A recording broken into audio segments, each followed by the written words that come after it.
Dear students, let us continue with our ongoing discussion that was on the reproductive stage, the stages, the events which take place in the reproductive stage.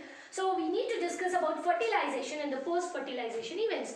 Now when I talk about fertilization, so that refers to the process of mating.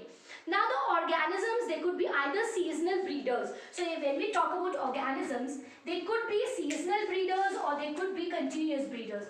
So if I talk about seasonal breeders, generally the non-primates like the dogs, cats, they are the seasonal breeders. And when I talk about continuous breeders, so organisms like us, that is Homo sapiens, there's no breeding season.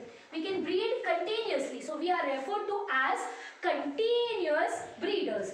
Now, the organisms which have got both the sex organs in them, they are referred to as bisexual. So the organisms could be bisexual in nature, and then they are referred, the condition is referred to that they are monoecious or they are homothallic.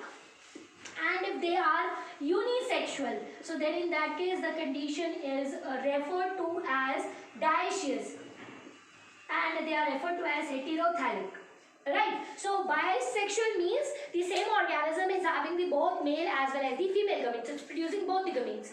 Like for example, the organisms like earthworm, they are hermaphrodite. They've got both male and the female sex organs in them. Whereas when we talk about certain plants, majority of the plants which we see around us, the angiosperms, they are bisexual. And like for example, pea, that's a bisexual plant. Now, date palm and papaya, so they are unisexual in nature.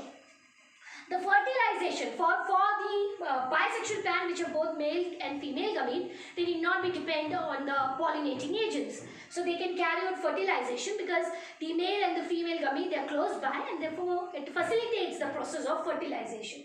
Whereas when we talk about the unisexual plants, they require pollinating agents which can bring about the pollination.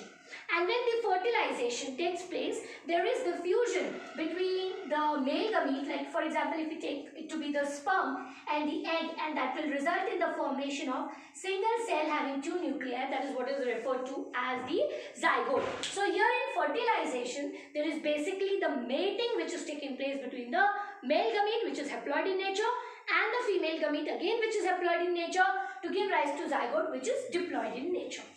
Talking about the post-fertilization events, it includes the formation of zygote and embryogenesis. So it includes zygote formation, and the next is the process of embryogenesis, that is embryo formation.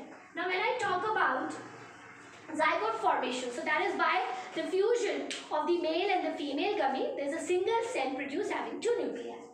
Now, this zygote, which is a single cell having two nuclei, it will undergo mitotic division. So, there will be cleavage which will produce two cells, then further cleavage that will lead to the formation of 4 cell, 8 cell, 16 cell. So, there is a mass of this cell which will be produced.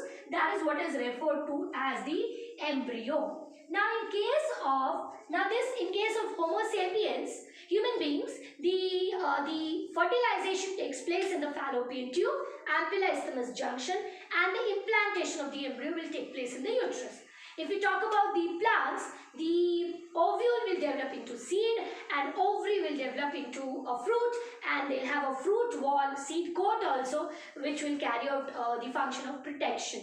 In certain plants, when we talk about, in certain organisms, when we talk about, the female gives birth to offspring without undergoing fertilization, and that process is seen in rotifers, it is seen in turkey, and in case of banana.